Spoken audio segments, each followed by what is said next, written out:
Hello, Board Game Shenanigans here. This video will be a first impressions review of the Tanares Adventures board game, which is a expansion to an older game called Arena the Contest, which has now got a new version called Ultimate Tanares Adventures, which includes all the content of Arena the Contest and Tanares Adventures in one package. This video will only review the cooperative campaign mode on Tanares Adventures and will not cover the modes included in the original Arena the Contest. The structure of a Tanares Adventure campaign starts with a 2-quest long tutorial, and then it enters into a phase where you begin week 1, which allows you to do 4 quests with city phase and world phase, other game modes in between the quests. And this repeats for 6 weeks before you end up in a final battle style series of quests, which this will total around 30 game sessions if you include each quest as its own game session, plus the city phase or world phases which they place after or in between quests. To reiterate, this review will not exceed the first 2 tutorial quests, which were completed through the new version of the tutorial, which was released in Update 50 of the RPG campaign. And this is a new form tutorial which follows the new format, where Books 1 is for the first 2 weeks of the gameplay, and then subsequent books will be used rather than jumping between the quest book, journal, and the city book as the original tutorial outlined. The content you may see in this review also includes content from the all-in of both the RPG and Tanares Adventures campaigns, so you may see characters or components that are not included in the normal game.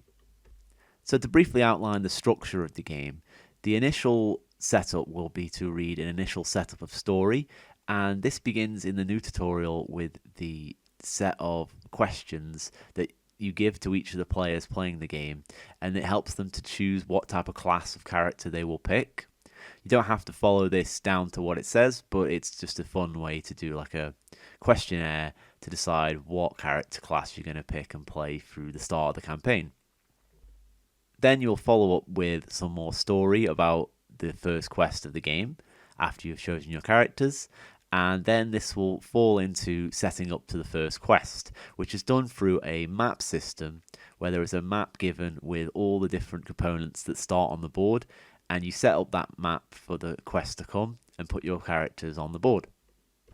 The combat system has a combination of using cards to play the attack, and then using a 20-sided dice to roll to see if you hit the attack by rolling equal to or greater than the defense stat of the enemy. And this is also for your defense as well. You have a defense stat and enemies will roll against you, and if they roll a high enough number, they hit. When setting up your characters for the first time, you have to choose from 8 separate combat roles, and it recommends to choose between 4 different subgroups, 1 class from each. These are damage dealers, which are brute and shooters. There are party protectors, which are tank and bruisers. There are party sustainers, which are healers and commanders. And there are enemy disablers, which are tacticians and controllers. Half of the classes in the game are melee combat classes, which can attack from 1 to 2 squares away, whereas the other half are ranged characters, which can attack up to 8 squares away. But there are also different attack cards that other characters may have, which could increase or decrease their range for different attacks that they have. The game requires 4 heroes to be played through the campaign, but if you cannot control all 4 full characters, you can use comrade cards as an alternative to play the game. This first impressions is based on 2 people playing 2 full characters, so this comrade system will not be reviewed. Each character is set up with the following cards. They have 4 primary attacks and 2 special attacks. This is made up from 4 unique cards from your own character, which are 2 primary and the 2 special cards, and the other 2 cards are roll attack cards, which are based on which class you've picked, which is always the same for each character, but they have their own unique class and which can be upgraded throughout the campaign. The difference between a primary attack and a special attack is that primary attacks you use throughout each round and you place it face down after each use, but at the end of when you've used all 4 primary attacks, they come back and cycle back around. But the special attacks, the difference between these cards is once you've used them in a quest, they are removed from the game and you don't get them back until the next quest. Each character also starts with 2 items, which are a weapon and an armor, which you keep these and choose to use them by flipping them over, and they can give you stat boosts and other protection boosts for when you're attacked, or when you do attacks you can deal more damage. These start as starter cards specific to each class, and you can upgrade further in the campaign. And characters receive a skill board, which is for their specific class, and it has a list of skills which you can use on allies' turns or on the villains' turns, depending on which side the skills are on. And these skills start at level 1, but you can upgrade later in the game and have more powerful skills. Skills are used by using a mana cube which you have earned during the game. These can be earned from character skills, but also they are earned every hero gains one when a villain is killed, or when an objective is made during the gameplay that gives every player a cube. But it also, when you miss an attack with your primary attack cards or your special attack cards, you will also receive a cube for that individually if your attack missed. So there are several ways to gain these cubes, and then you use these on your skill board to play the skills that you have, and once you use all of them, you can heal your character. So it is useful to cycle through these skills just as you cycle through your player cards. Each turn is made up of a move action and a prime action for each character, and a move action includes moving the total stat of movement that your character has, but it can also be used to sidestep if you are next to an enemy to avoid any damage they may deal to you if you walk away from them, or to focus, which is where you are more than 3 spaces away from an enemy. You can decide to improve your focus so you are more accurate in dealing damage and attacking the enemy. A prime action is to carry out an attack or another move action, which a basic attack is attacking with a normal dice with no attack card. There's the primary attack by using a primary attack card, which you will get back after you've used all your primary attacks, or to use the special attack, which once you've used will be removed from the game for the rest of this quest. This repeats until you've used all characters, and once all 4 characters are gone, all the villains that are active will take their turns, and you will start a new round, and the person who went first can go again, or you can start in any other order that you choose. During the game, the villains you attack will respond to what you do. So if you attack an enemy during your turn, they will go next turn because you attacked them. And this will always happen with the first person you attacked on a turn. Even if you dealt to 3 enemies damage, then only the first one you hit, which was the prime target, would attack back. But then if the next turn another enemy is attacked by another player, then that enemy would attack whoever their target is, and so on until all enemies have gone. Each quest has set objectives you need to accomplish to win, and this will be gone through several rooms where you'll have an objective for that room, and then once that objective has been met, it triggers an event, and you read in the storybook what the next action to take will be, and then you continue to follow what the book says, set up a new room, go into the next room, attack more enemies, cycle through the turns, follow all the instructions for that specific quest until you meet the final objective and win the quest, or when you lose the quest. So that is a brief summary of the gameplay of the game.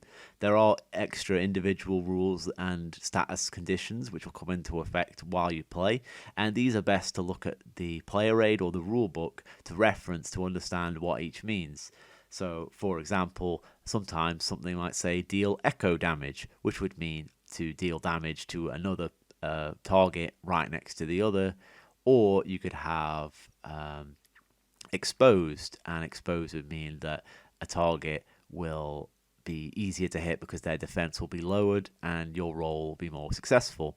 But these are outlined either easily on the index, where you can reference these in the rulebook, or in the accompanied player aid, which is quite useful to check up when you're playing the game. So next I'll outline different qualities Tanares Adventures has and what I think about it. So the first topic to look at will be learnability, which is generally just how easy it is to learn the game and understand it. And to start with the rulebook, I think the rulebook is quite well written and easy to understand. It's quite lengthy overall, but once you're past learning through the tutorial and looking through the quick start guide, using both of those together, you can get a good feel of how the game plays and what to do. But the rulebook itself is a good reference document to pick up and look through when you need to learn about specific rules or specific status conditions that enemies might have. During my time with the game, I did struggle with some rules by just general forgetting them when I was playing the game and not following up. So, for example, during the tutorial, it tells you the rules about mana cubes and when you should receive them, but it tells you this before that you're allowed to receive them in the game because it was told in the room before you're allowed to use your skills. So, which was a bit confusing because we thought we might have been missing out by not earning them, but turns out we shouldn't have been earning them, so we had to backtrack on what we did. And on the topic of mana cubes as well, we did completely misread a rule on that where we were having it whoever kills the enemy gets the cube rather than everyone getting a cube when an enemy is killed, which kind of gave us a hard mode version of the game, really, where we had less skills than what was required, and especially during the second quest where the cubes are needed more frequently. And because of that, we were a bit, we could have been doing much better than we did, but overall, it was something easy to fix afterwards, and when we learned of the true way to get cubes, we were doing much better. So it made the game harder. So if anyone wants an extra challenge, they could follow the same mistake we did. And there were a few other rules like that, such as reactions or the focus and mob rules. Sometimes we weren't using them to our best ability, and it just takes a while to sink in because they're not as integral to the tutorial or the combat system in general. They're quite off on the side. They're not explained in full or shown through the tutorial as the other mechanics of the game are, such as just attacking and defending and things like that. They explain that much more in detail through the tutorial, and then these additional rules, which are important, kind of get left on the side. But overall, I think it is easy to learn. It's just getting all those individual little rules memorized as you go, and once that's more sunk in, by the end of the second quest, we were much more playing much more quickly and getting more into the game. So it's not the hardest game in the world to learn. It's just you're going to make mistakes on the way. So next, I'm going to cover the components and the art style of the game, and this is done quite well, I think, through the coloration of the pieces and the minis, where you have red characters and all the red components matching them. Same with purple and green, what we used. It was quite useful to have these like color coding during the game, so it's easy to tell things apart. And I'll definitely put that in mind when I decide to paint miniatures as well, like make sure they're still purple and you can tell what they are and things like that.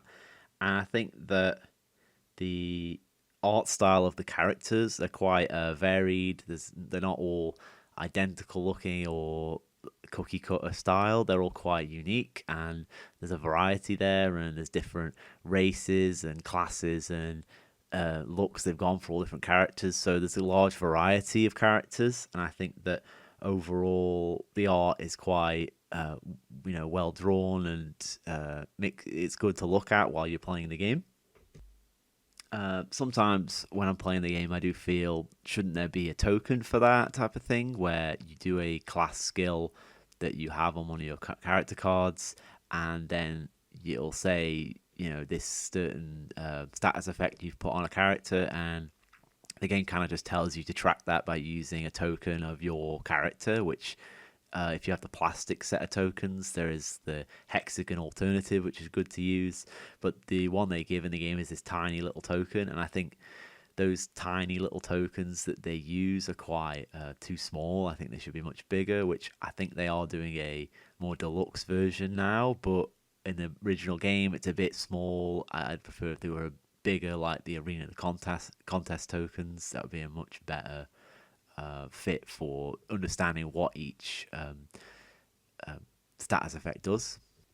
But overall, the quality of the components are good. They show characterization where you've got all the matching colors, and they are nice, attractive colors that appeal to the eye. And then also, the plastic tokens are very good. They match with the rest of the game. The extra dice that you can get, the different minis you have, all this stuff it deluxifies the game and makes it feel a lot better. Having the walls on the table are good to block line of sight and make the game feel a bit more pop on the table. So overall, if you fully deluxify the game, it will look really good on your table, and it will improve your enjoyment of the game as well.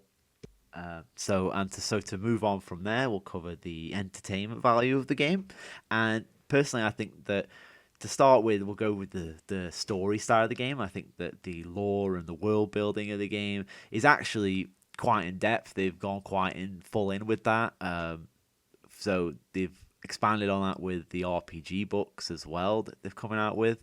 But overall, there's quite a lot into the universe that they've created.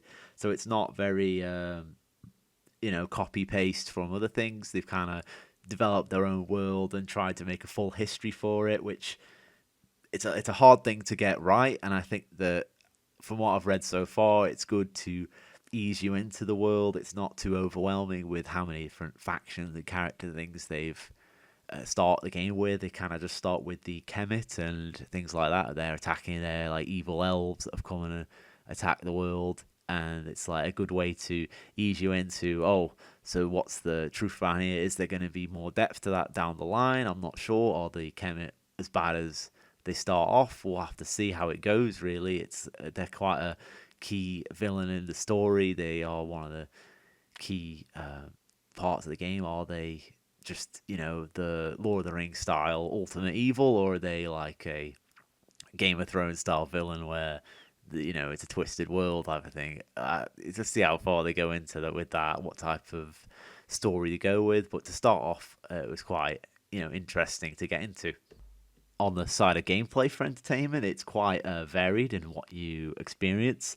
There are different villains, and these are separated by color. So when you have a different colored villain, they'll act in a different way than other colors. So there's red, orange, blue, and green, and all of them pursue different enemies and have different passive effects that take place. So that's pretty good to you can learn the game by understanding how each monster type works, but also it's not so simple that you're gonna destroy everyone, because know that this guy's gonna go for the guy with the lowest health. He could come and destroy him if he's super powerful. So there's quite a lot to manage there, and it's not just chuck a dice and hope. There is a bit more strategy involved by where you position yourself and where other people position themselves and what skills they use on your turn and things like that. So there's quite a lot more variety in how you play the game. It's not too simple, but it's easy to learn and hard to master. But on the downside of that, it is a bit hard to get everything right the first time. It's not the easiest game in the world to feel that you're good at straight away, and that comes down from the rule book as well, where there's a lot of tiny little rules you might miss out, and depending on how you are as a gamer, you might feel, I've played this entire session wrong. Are you going to redo it, or are you going to just move on with it? It depends on your personal feelings on that. And I also enjoy the variety of the characters available, where you have to kind of work within the cards and equipment that you have, so you're not stuck by being the guy who's always healing or the guy who's always attacking. You might sometimes have to pull back or rush in, depending on the other characters around you. If someone's dying, you don't want them to die, so you move forward just so the other enemy will target you because you're closer, type of thing. So you have to kind of work around the situation that you're in. So overall, there's quite a large fun factor for the game. It's not so complicated you're sitting down, staring at the board and thinking for 10 minutes for each turn. You're actually more just, you know what, I'm going to go rush in, attack him. There's no thinking about it. You just be a brute. You can just throw your dice and attack and hope, really. You don't have to go, right, well, there's 10 other actions I've got here. It's really just simple attack, move, attack, and just get on with it, really. So it's quite a easy game to just get into and not stop people from thinking. I think that when we were playing with 2 characters each, it was quite good because we could just do, I'll do 2 and then you do 2, or I'll do 1, you do 1, and taking turns that way, and you can just change it up as you go. So depending on how much you have to do.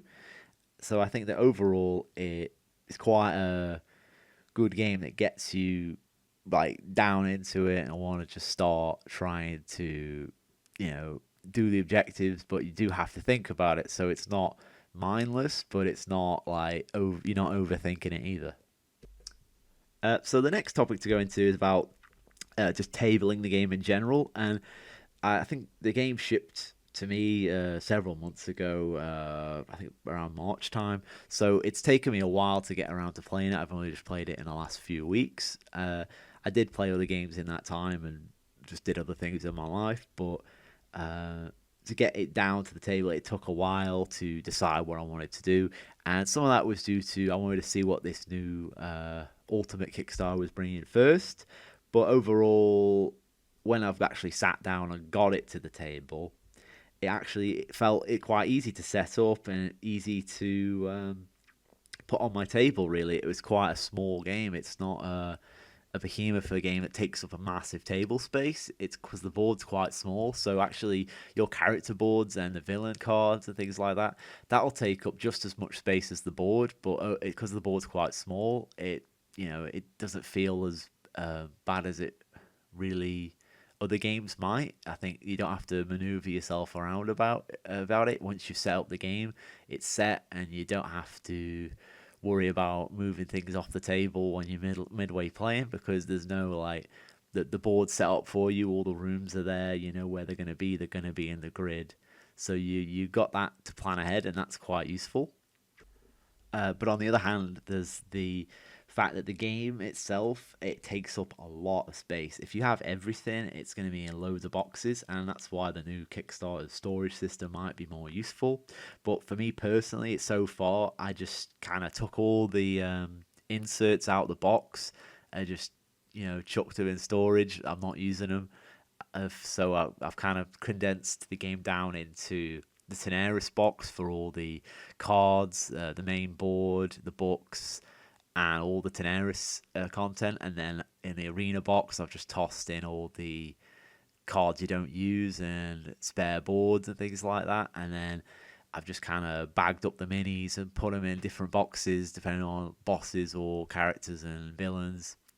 That's kind of how I've kind of set up the game, really, trying to condense it down so it's easy to table, because sometimes you might be like, well, this villain's here, what box is that in? When I start looking at the game, it's like, well, I'd have to go to this box for this character, this box for this villain, and it's just too many different little boxes to jump around with. So I think that this game desperately does need a good storage solution, so I hope that the new system is good for that.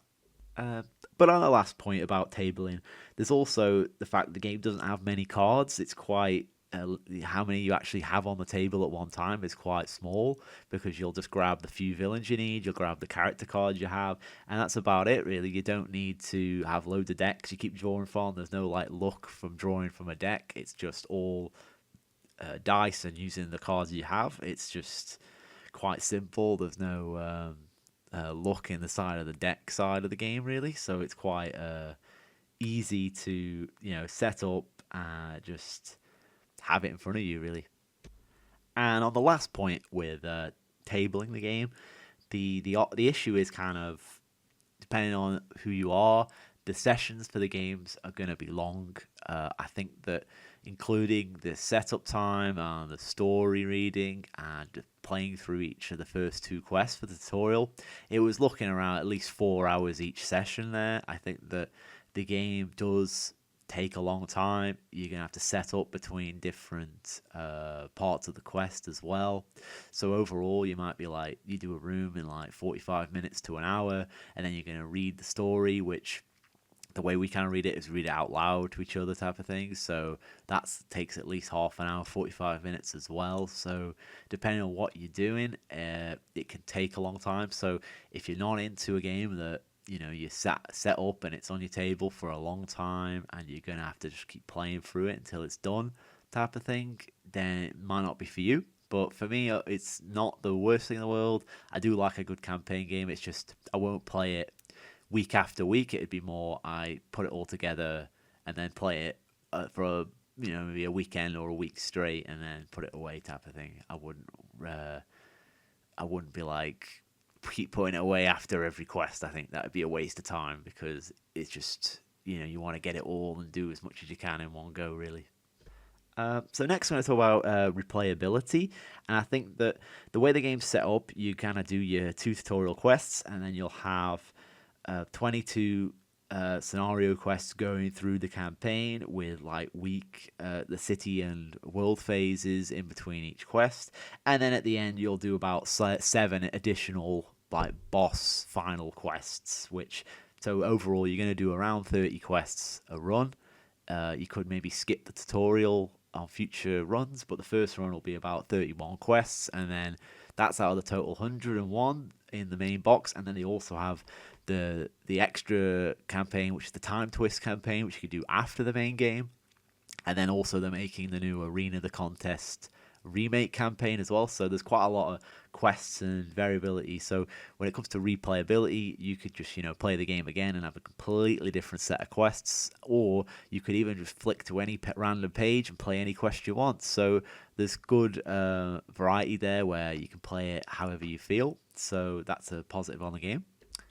And another positive is that through the city phase that you'll have later in the game, you'll be able to purchase new characters. So you don't have to stick with the same 4 heroes through the whole story. You can get new ones, swap them in and out. So that's good to increase variety of the game. So because some of the games, once you pick your character, you're stuck with them for the entire campaign, and that might be a bit more boring. So this has got a good positive there where you're not locked in to a single build for the entire game. You can change it up however you feel.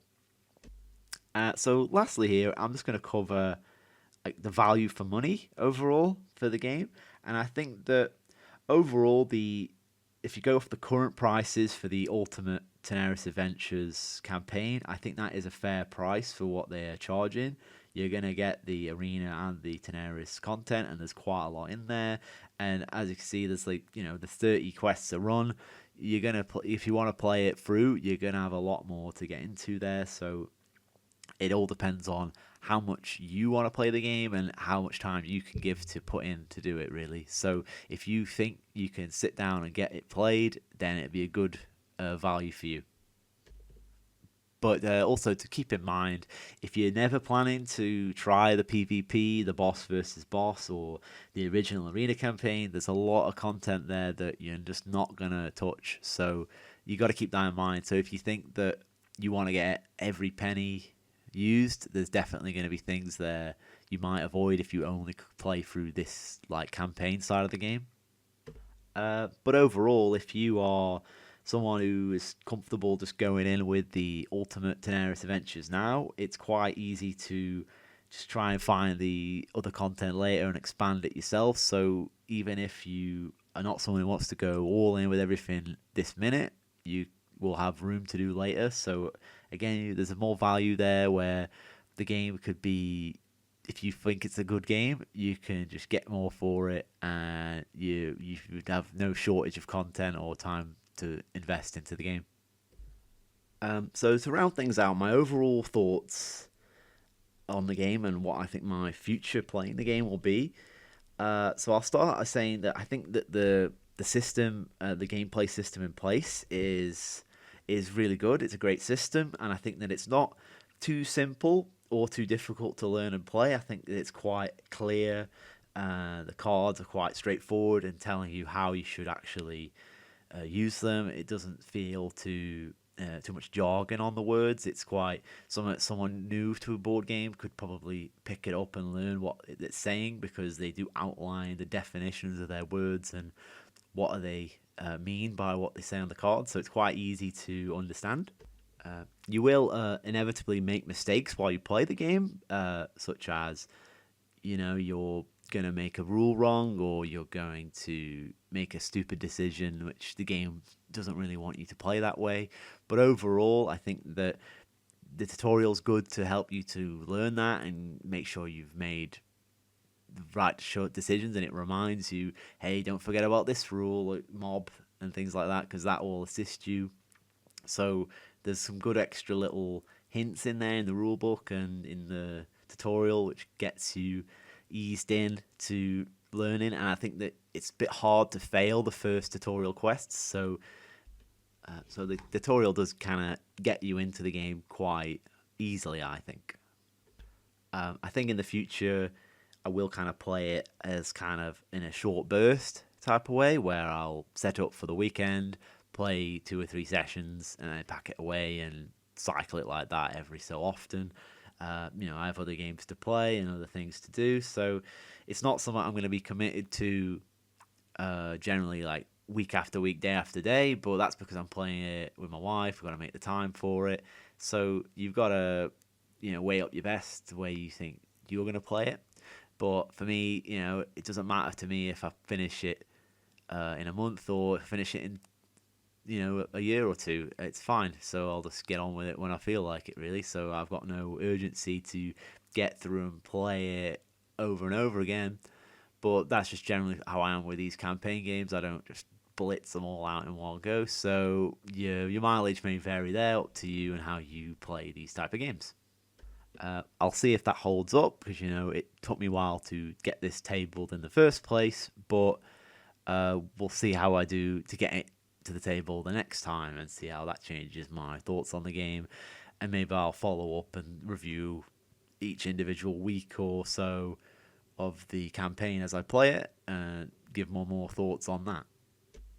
I think that the system is better than some other systems out there. I think that because you can, unlock more characters, change them up, it's quite easy to control 2 characters, and then there's that comrade system on the side. So I don't think it's impossible for someone to solo 4 full characters. I think that is definitely possible. I just think they've got that comrade system, so even if you find that as a struggle, you could just drop them down to a comrade and give it a go like that and see if that's better for you.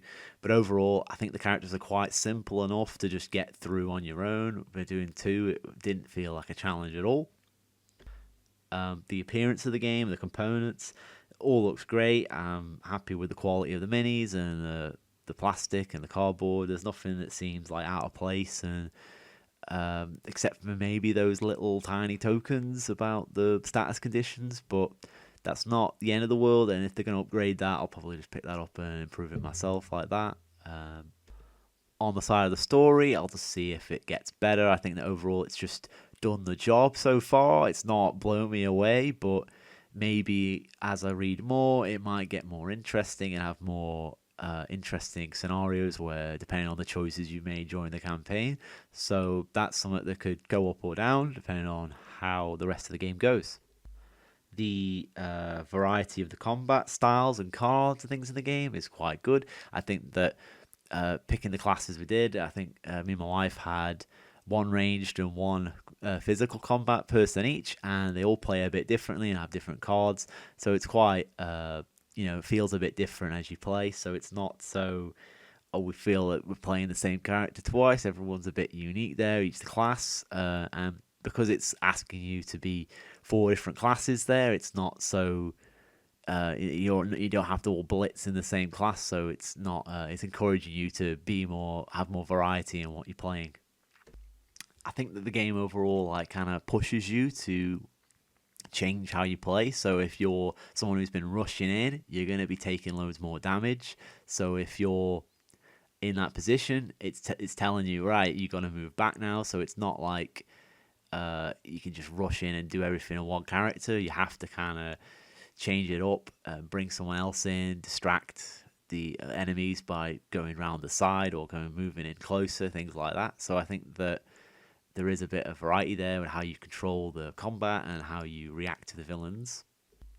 And from the new tutorial book, I think it's quite good that the new tutorial goes through the first two quests in one book, and you just keep flicking through. And we did it on a tablet just to see different pages as you went through. I think that's a good system for now, but I think that possibly that the old system might be better, and I think that's because sometimes you want to see the quest board on the quest book and read the story at the same time. You might want to see both together. But if you're using this new book system, you'll have to keep flicking back between the pages because you won't be seeing all the info you want to see at once. So I'll see how I feel when I'm playing the old journal style, but this new style, even in that second quest for the tutorial, I did have to scroll up, scroll down just to check what things were. And I ended up getting the old quest book out anyway, just so I didn't have to do that. So maybe 2 books might still be a better system, but we'll see. I did flick through that as well and see that side of the tutorial. And I think that when they included the city book in the original tutorial, that was going a bit too much. I think that could have been scrapped. And then if it was just all in the journal, that would have been better. And then maybe the quest book on the side. I think that system might be a better system overall when it's just the normal gameplay, but I guess I'll see as I play more with that. So overall, I'd say I'm looking forward to playing more and seeing the new content that comes out as well, and also getting through the campaign and seeing how other characters play, and I'm excited to get back into it. So overall, I'm not going to give this a number rating because it's not a full-on review, but I'll give it like a first impression rating, which I'll say it's as soon as possible I'd like to play this game again. It's not something that I'm not sure when I'm going to get back to it, but I think that as soon as I've got time to do it, I'm going to try and get it on the table, get my wife to come play again with me, and enjoy the game for another weekend or so, and then probably do the same again, like wait a month or so, get back into it and jump around like that, because I think that's generally how I like to enjoy these games. And I think the other reason I'm not still playing is because I do want to go play some other games, and also I will be moving house, so I've not got the time to leave it out on my table because I'm going to have to pack it away. So I think that's another reason that's stopping me from wanting to continue playing more. So yeah, I think that's about it. Please like the video if you enjoy what I said, comment and subscribe and share it. And if you have any views or opinions of the game yourself, please leave it in the comments. Just generally anything you think about Ultimate Tanares Adventures. Feel free to ask any questions about anything I said in the video or anything about the game, and I'll respond to what you say. Thank you very much for listening. Bye.